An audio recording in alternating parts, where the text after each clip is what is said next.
Hi, hello, and welcome to this yet another episode of the podcast by MSM Unify. Today we have a very special guest with us, Mr. Javed Siddiqui. Javed comes with an experience of more than 2 decades. He's been instrumental in launching a lot of new brands and has an amazing experience of working across sectors like banking, telecom, media. And now he's made his foray into the supremely exciting sector of education, whereas he's helping a lot of students decide about their future course of action, which will suit them the best. So Javed, welcome to our show. Thank you so much taking out time for us. Thank you, Mr. Ravi. Thanks for inviting me here. I'm very happy and glad to be part of this. So Ravi, as you said, I have invested 2 decades in the various fields.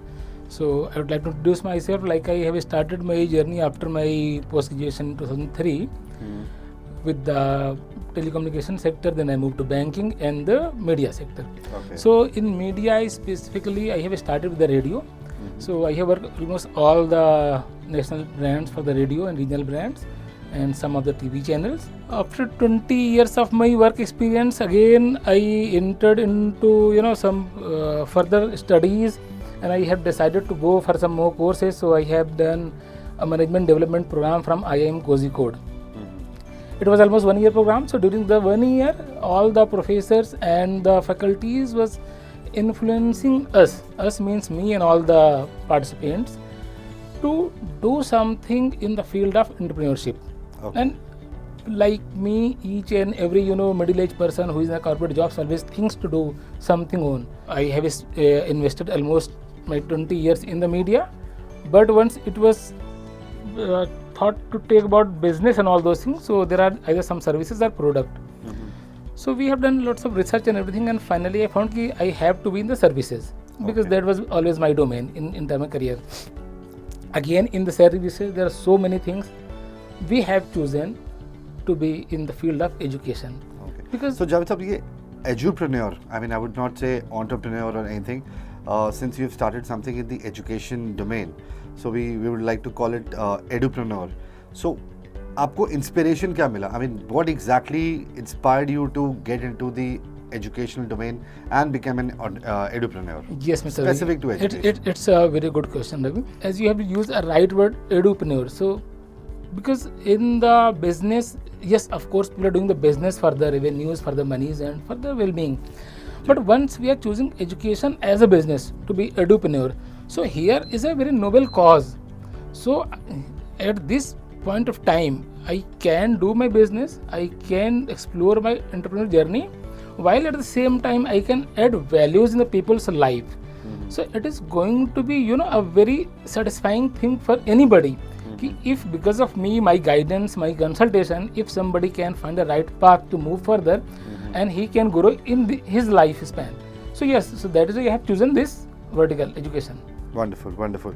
So Javed sahab, another question that comes to my mind is, you've spent a lot of time with banking, telecom, media, of course.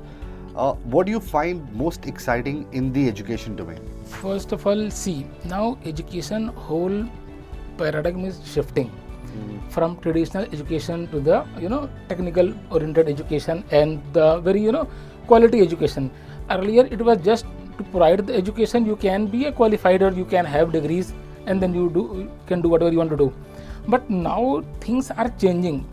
The education become more relevant and more practical, and everything is changing.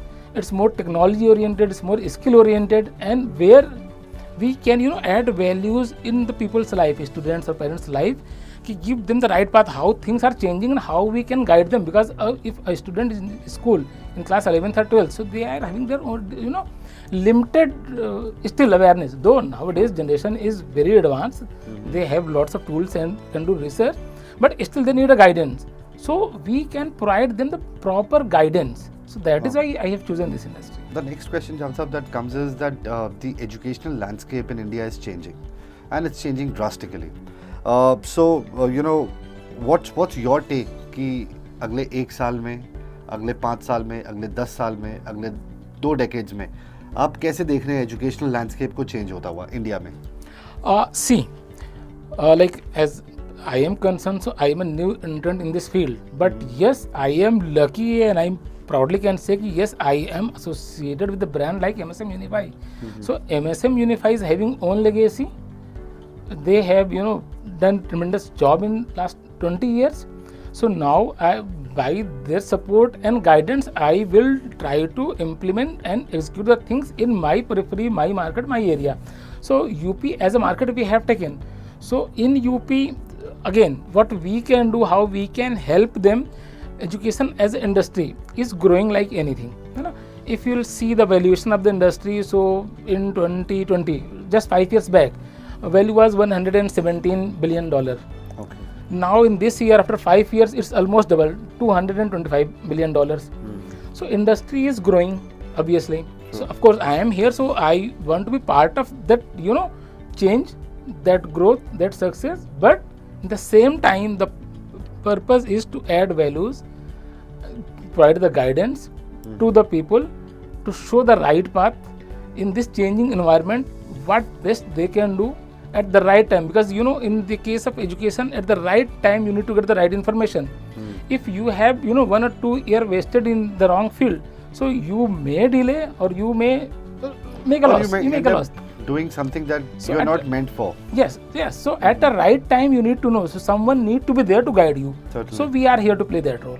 Okay, wonderful. I think this is a very nice way of helping the students, because I personally believe if a student gets the right options, right opportunity at the right time, it certainly helps them change the course of their lives. So when there's so much of happening, would you want to talk about which are the most emerging destinations that the students should consider when they are planning to take a decision to study abroad? Yes, definitely. See, like US, UK, Canada, Australia, it's all time favorite destinations, always, from the ages.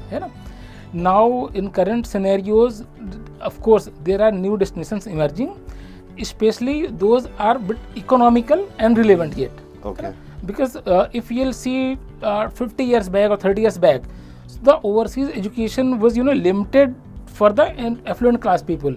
If you are coming from the rich background, from the strong family, then only you are planning or thinking to go abroad for studies. Yes. Nowadays even a middle class person is planning to go.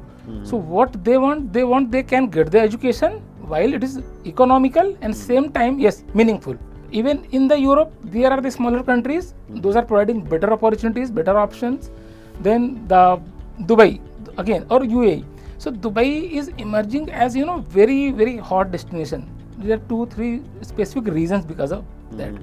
First, it is very well connected. You are just 2-3-4 hours away from your place. Your parents want to come, they can come. You want to come at any point of time. Cost of living is not as high as in the America or in the England or the European countries. And you are getting the same level of the education, because all the world class universities from the US, from the UK, or from the Australia, they are having their campuses and centers in the Dubai. So you are getting the same level of education with the lesser price. So Dubai is again a very hot destination. But once you're talking about the technology oriented courses, then people are choosing totally different destination. It is China, it is Malaysia, it is Singapore, it is Japan. Even I came across with one student, a 12th class student. He met to me and he said that he want to pursue AI ML from China. I was surprised. Why China? Like people are thinking to go to Germany, to go to US. I said, why are you choosing China? And a life could be not so easy for you in the China because of the eating habits and food and culture and everything. But he was very specific. No sir, I want to go to China just because China is a manufacturing country. So apart from the academic knowledge, I'll get the exposure of the industry. So see the level of the student, a class 12th student having the clarity that he want to go to China only to study. So yes, now kids are smart. And China, I think not even the most powerful country, so-called claimed powerful country, US, is not even taking China at ease. They are very, very particular about what China is doing. And you look at the AI models that China has developed, which is like fiercely competing with the chat GPTs of the world, and they're kind of much better, much faster, much cheaper. So China, of course, is a good destination. So I think these are the inputs that you share with the students, which really helps them to decide on the country. When they are Yes. Now trying to people are open to choose new destinations. It Okay. must be relevant, and same time it must be economical and practical as well. Okay. So yes, on these basis they are taking the decision. Perfect. Now let's talk about, since you mentioned about the students, let's talk about certain challenges that the students might face. So would you want to highlight what are the kind of challenges that student might face, and what are the solutions for those challenges? Yes. So see, the world is flooded with the information. So each and everybody have the information. You can do the chat GPT, you can do the Google to get the basic knowledge. But again, it's a big decision for your life. So you need to have a proper guidance with the experienced people. Okay. So sometime what student doing the mistake, either they are rushing to any local agent or someone who is not at this level who can give them complete solutions, or they are trying to do the experiment from their own self. Of course they are getting the admission because it's easy. If you are a meritorious student, you'll get the offer letter. Certainly. But even getting the offer letter, there are challenges. You have to struggle here and there. So why to take all this burden, and why to take yourself put in the risk? Why to take the risk? If we are people here, not we, you can choose any big consultant, but once you're choosing any consultant, just choose a reputed name, a proper company, go with them. If you are close to us, come to us, meet us, and take our guidance we are providing. And though we are not going to charge you anything. So which means the guidance for the students is absolutely free of cost. Free of cost. So there's yes. absolutely no harm in kind of No coming harm. and speaking If to you whatever you want to do it. But before that, at least come to us, take a guidance, take a supervision. If it suits you, it suits for you. Okay, go for it, and we will provide the complete solution. Whether it is the admission or the visa or the sending them, the hostel, the loan, each and everything is there, and we are not charging anything Okay. to the family, student or parents, because we are going to get our revenues from the university. We are charging to universities as our recruitment fees or consultancy fee, whatever. So we are charging them, not to the student. My next question was that in the education sector, why does the coaching or the mentorship is important? So you really answered that question, that it really helps them decide the best university. You help them with the paperwork, you help them create their profiles and anything of that sort. Apart from these things, would you want to give our listeners a simple checklist that these are the 5, 7, 10 things that the students must be aware about when they are thinking of considering going abroad and study? First of all, whether it is students or parents, they need to be more cautious. Always make your proper documents. In case if there are any kind of deviation in the name or spelling or anything, so don't leave it for the last moment. Once your kids is in the class 10th, 11th, 12th, during this period, if any correction is needed in your mark sheet, in your document, in your Aadhaar pen, it happens. It happens. Yes, it happens. It's a very generic problem. Yeah. So make it on time. Foolproof. Don't wait. Yes, make it, check it, and if you are planning to go after 2 years, at least start taking consultation from anyone. Start taking the guidance from anyone, so that in this 1.5 year or 2 year you can be ready. If there is kind of any test or any exam, so you can do a proper preparation for that. English courses are mandatory in most of the cases. So if you have to do IELTS or TOEFL, so you can get a proper time to do a better score in your exam. So yes, take a proper plan, take a thought, and then 1 or 2 year invest in yourself for the preparation only. Then it will be very easy for you at the last moment. You just can plan, you can apply, and you can maybe fly in 1 or 2 months only without any hurdle. Okay.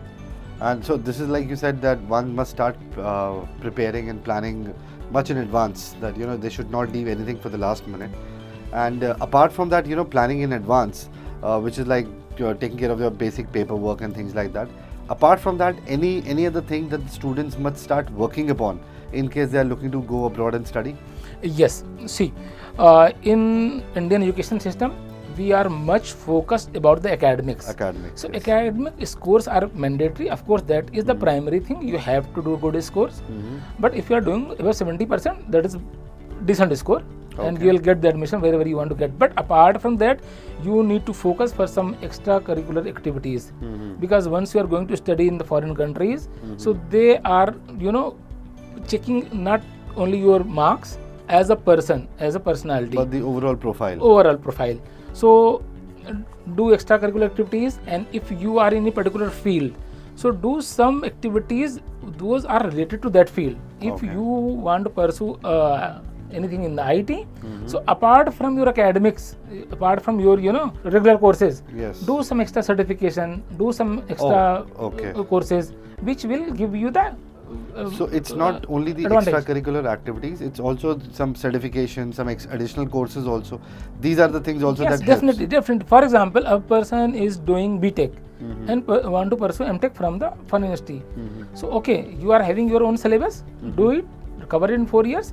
But along with that, if you can do some courses, if you want to go for AIML, so do some kind of certification in AIML. Okay, Or whatever is your specialty, your domain. So, do it something. So, that will give an added advantage at the time of getting the admission.